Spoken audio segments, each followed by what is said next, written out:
Twitter account پہ آپ تشریف لائیں اور آپ کوشچن کر کے شامل بھی ہو سکتے ہیں جناب کرامت اللہ غوری صاحب۔ سر آپ کے کباب بڑے مشہور ہیں، آج بھی مجھے ایک کال آئی، ان کے بھائی آرمی میں ہیں، انہوں نے خود بھی دیر واز اے ٹائم کہ انہوں نے نواز شریف کے پیچھے چلے تھے، کوئی قافلہ جا رہا تھا اور ان کے ماموں was a very senior position in army, وہ کہنے لگے کہ آپ کباب کی بات کر رہے ہیں، ہم نے بھی ایک بار ٹریول کیا تھا ایوبی اور نتھیا گلی کے درمیان، وی بنتی ہے وہاں چلی بھوننے والا بھی بیٹھا ہوتا ہے، تو صبح 4 بجے آلموسٹ 19 گھنٹے ہو گئے تھے ہم لوگوں کو ٹریول کرتے ہوئے، ایبٹ آباد ہوتے ہوتے نتھیا گلی سے ہوتے ہوتے مری کے راستے یہ واپس اسلام آباد جا رہے تھے، تو 4 بجے میاں صاحب نے گاڑی روک لی، اور میاں صاحب نے گاڑی روکی تو پتہ چلا کہ 2 چائے کے پیالے انہوں نے لیے، بڑی مزے کی چائے ہوتی ہے کڑک چائے، اور انڈے انہوں نے لیے، تو وہ اپنا واقعہ سنا رہے تھے، تو آپ کے جو کباب والا واقعہ ہے وہ تو بڑا مشہور ہو گیا۔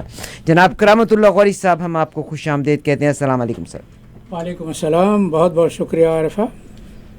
آج میں کہوں گا کہ یہ ہمارا 82 یوم آزادی ہے۔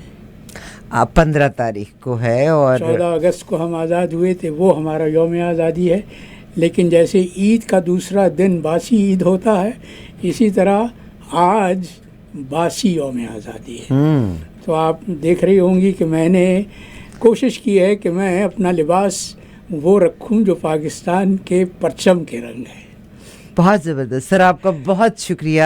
میں نے آپ سے بھی ریکویسٹ شاید کی تھی، آپ جیسے ایک اور شخص کو میں نے ڈھونڈا، بڑی جستجو جد و جہد کے بعد مجھے وہ ملے، جناب شمشاد احمد صاحب، وہ بھی امبیسڈر رہے ہیں، انہوں نے بلکہ میرے بھٹو بہت صاحب عزیز دوست ہیں، مجھ سے 1 سال سینئر تھے فارن سروس میں۔ جی سر، مگر وہ ہی واز کنسرنڈ، تو پھر جب میں نے ان سے کہا تو انہوں نے خیر بات کرنے کے بعد، ان کی بڑی گریٹنس ہے، اتنا بڑا آدمی، تو ہی ایکسیپٹڈ مائی ریکویسٹ، تو وہ پاکستان میں ہوا کرتے ہیں، تو میں نے ان سے کہا سر میں لائیو چاہتی ہوں کہ آپ سے، کہتے بالکل ٹھیک ہے، میں نے کہا سر پاکستان میں 12:30 بجے کا ٹائم ہوگا، کہتے ہاں ٹھیک ہے، تو مگر میرے پہ کسی پارٹی کی چھاپ نہیں ہے، میں نے کہا sir thank you very much, مجھے کوئی ضرورت بھی نہیں، مجھے تو پاکستان کی محبت کی بات کرنا کی ہے چھاپ لگانے کی۔ اچھا، لوگوں نے کوشش کی کیونکہ شمشاد نے عمران کی موجودگی میں خارجہ پالیسی میں، خارجہ تعلقات میں امریکی رول، امریکی کردار کی پر بڑی بات کی، مدلل گفتگو کی تھی، جس نے عمران کو بھی چونکا دیا تھا۔ تو بات یہ ہے بی بی کہ یہ جو ہماری فارن سروس تھی، جی سر، جب میں آج کل پاکستان لنک کے لیے فارن سروس پر ایک سلسلہ مضامین کا لکھ رہا ہوں، اور میں نے اس کا عنوان رکھا ہے دی سروس دیٹ واز، کیونکہ اب وہ بات نہیں رہی فارن سروس میں جو ہمارے دور میں تھی۔ تو یہ تو اس کملی میں تم ڈھونڈو گی تو بہت سے ہیرے مل جائیں گے۔ بہت زبردست سر آپ نے جو بات کہی، اور میں تو بڑا، میرا رونا ہی، آج کا رونا بھی میرا یہ ہے کہ آج کے دور میں جو امبیسڈرز ہیں بعض اوقات اپنی پلس کے اوپر جاتے ہیں، آپ نے جیسے یعنی جس کی پہنچ ہے وہ جس ملک میں چاہے اپنی اپوائنٹمنٹ کرا سکتا ہے، چاہے وہ امبیسڈر ہو، چاہے وہ station manager for Pakistan international airline ہو، تو پلس کاؤنٹ کرتی ہیں، whereas there was a time کہ لوگ اپنی ایبلٹی کے اوپر اپوائنٹمنٹس ان کو ملا کرتی ہوتی تھی، ان کی ٹیبل ٹاک کے اوپر ان کو اپوائنٹمنٹس ملا کرتی ہوتی تھی۔ ابھی ریسنٹلی ایک اپوائنٹمنٹ ہوئی، اور میں نے اگین احمد ڈھلو صاحب کا کالم بھی آپ کے ساتھ شیئر کیا، Pakistan army, we respect Pakistan army, ہم جیسی مائیں اپنے بیٹوں کو فوج کے حوالے کرنے کے لیے تیار ہیں۔ یہ ادارہ دا موسٹ آرگنائز انسٹیٹیوشن ہے، اف 1% ڈز اے مسٹیک، پیغمبروں کے بچوں نے بھی مسٹیکس کی تھی، جس کا ذکر قرآن پاک کے بیچ میں اس کا ذکر آتا ہے۔ حضرت نوح کے بیٹے نے ان کی بات نہیں تھی مانی، ان کی بیوی نے ان کی بات نہیں تھی مانی، تو قرآن پاک نے واضح طور پہ ان کا ذکر کیا۔ حضرت لوط نہیں، حضرت نوح کا بیٹا بھی کشتی میں سوار، حضرت لوط کی بیوی نے نہیں مانی تھی، حضرت نوح کے بیٹے نہیں مانی تھی، حضرت نوح کی بیوی اس میں کشتی میں سوار نہیں ہو سکی تھی۔ تو پیغمبروں سے غلطیاں ہو گئی، تو میں کیوں کسی بادشاہ کے لیے جھک کے کہوں کہ نہیں سر، ایک بندہ غلط ہو سکتا ہے، اپوزیشن اس کو بہتر کر سکتا ہے۔ ہوتا یہ ہے کہ